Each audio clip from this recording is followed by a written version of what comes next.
semaine 3, jour 5.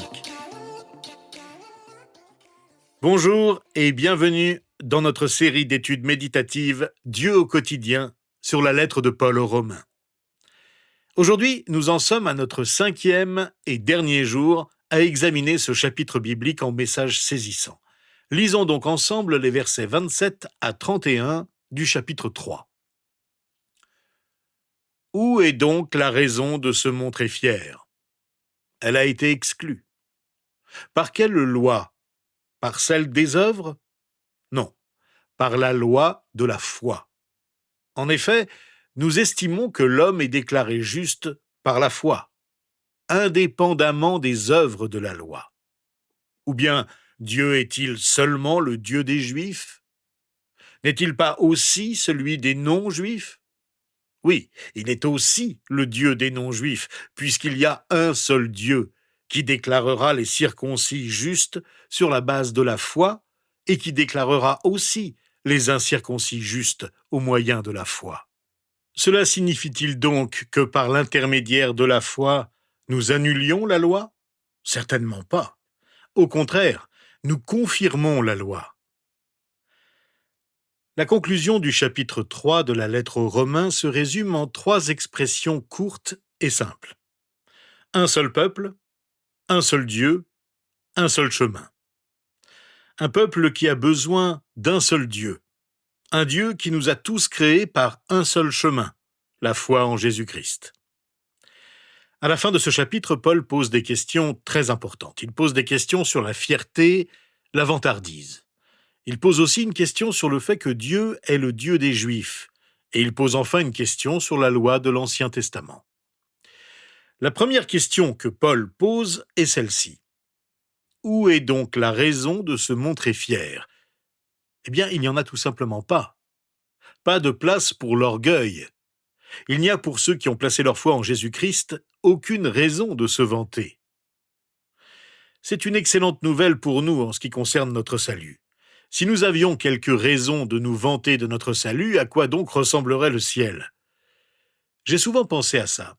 Si nous pouvions nous vanter de la façon dont nous sommes entrés en relation avec Dieu, des bonnes choses que nous avons faites, des manières dont nous avons prié, des sermons que nous avons prêchés, des personnes que nous avons servies, si nous pouvions nous vanter de tout cela, le ciel entier pour toute l'éternité serait un lieu où l'on ne ferait qu'écouter les humains de tous les temps se vanter de la façon dont ils sont arrivés au ciel. Eh bien, ça ne ressemblerait pas beaucoup au ciel, n'est-ce pas ?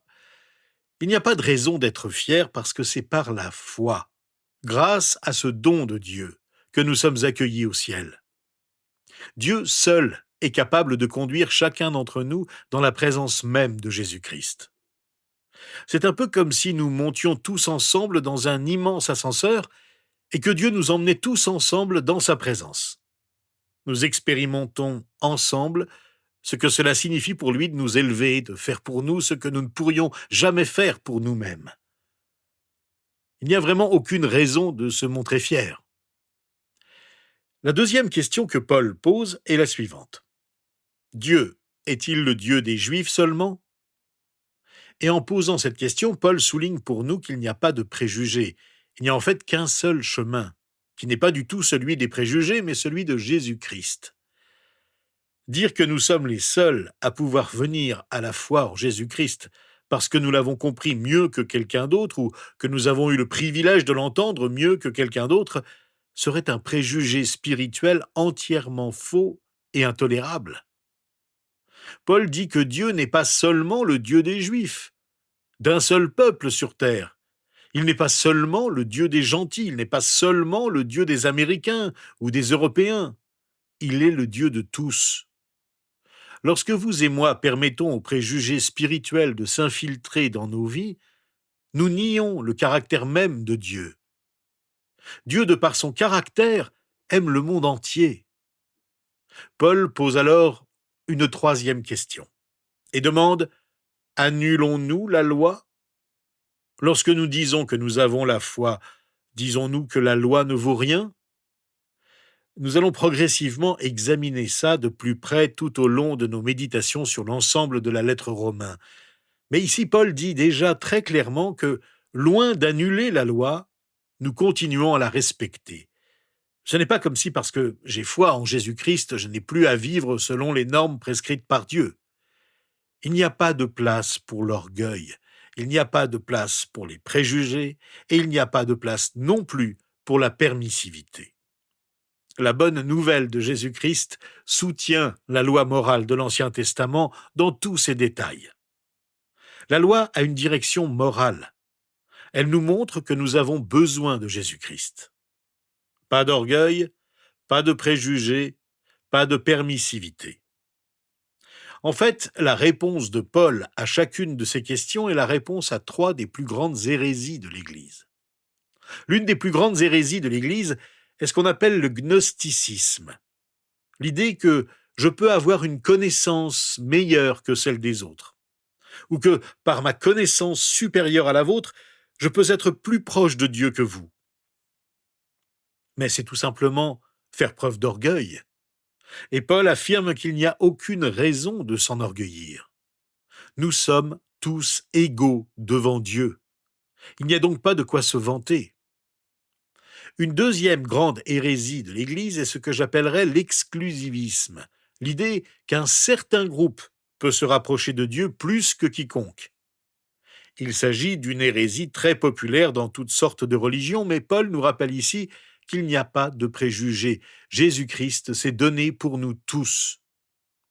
Une troisième grande hérésie fait aussi des ravages dans l'Église, celle qu'on appelle l'antinomisme, l'anti-loi. Pour les antinomistes, la grâce signifie qu'il n'existe plus de loi morale.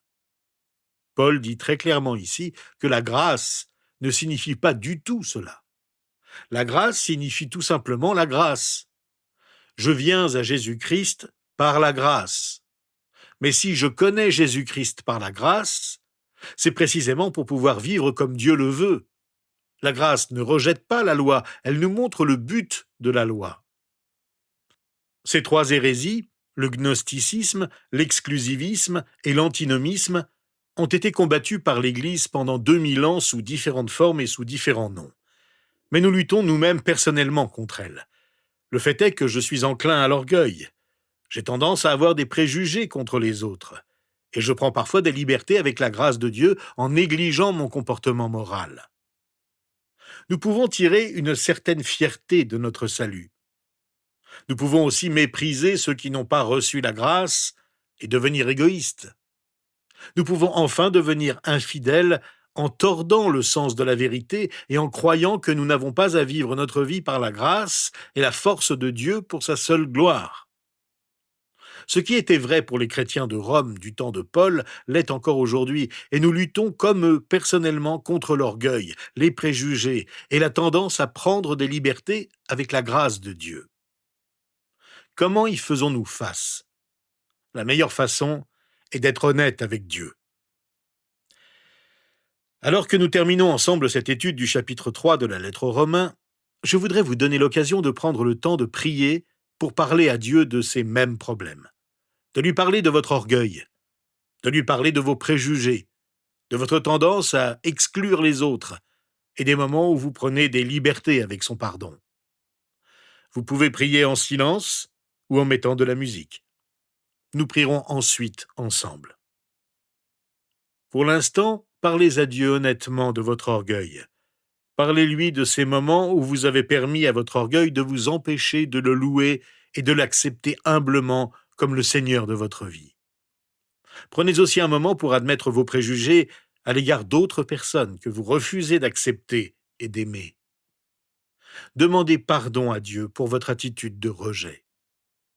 Enfin, prenez le temps de parler à Dieu de ces moments où vous êtes relâché et avez abusé de son pardon en continuant à agir contre sa volonté.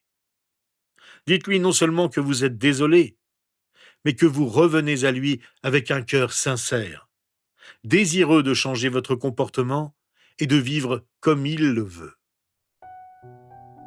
Jésus, nous prions ensemble pour que lorsque nous faisons face à notre propre orgueil, à notre propre égoïsme, à notre propre tendance à suivre notre propre chemin, tu nous aides à revenir à toi pour implorer ta grâce et ton pardon. Nous savons que tu veux nous accepter et nous donner la force de changer par l'œuvre de l'Esprit Saint. 3 résultats inévitables découlent de notre compréhension de ces vérités sur l'orgueil, sur les préjugés et sur notre tendance à nous laisser aller avec les vérités de Dieu. Quand je saisis ce que Dieu dit à ce sujet, je peux remplacer l'orgueil par la louange. La louange pour ce qu'il a fait dans ma vie, pour qui il est. Au lieu de vivre une vie orgueilleuse, je vis une vie de louange. Quand je saisis ces vérités, je peux aussi remplacer les préjugés par la passion de dire aux autres ce que Dieu peut faire dans leur vie. Enfin, quand je saisis ces vérités, je peux remplacer la permissivité par la pureté qui me permet de mieux connaître Dieu et de lui laisser toute la place dans ma vie pour que sa présence en moi se manifeste dans mon comportement. Louange, passion et pureté. 3 mots-clés, 3 défis, 3 tests que nous lance ce chapitre. Si à la fin de notre méditation nous restons fiers de ce que nous croyons faire pour Dieu, ou si nous restons indifférents à ce que Dieu veut accomplir dans la vie des autres, nous ne suivons pas vraiment l'enseignement de Paul. En revanche, si cette étude nous conduit à la louange, au désir d'accepter les autres comme Christ nous accepte, et à la volonté de vivre dans la pureté, nous avons bien intégré cet enseignement dans notre vie quotidienne. La semaine prochaine, nous allons examiner ensemble le chapitre 4 de la lettre de Paul aux Romains. Un chapitre qui traite de la foi et de la façon dont la foi peut agir dans chacune de nos vies.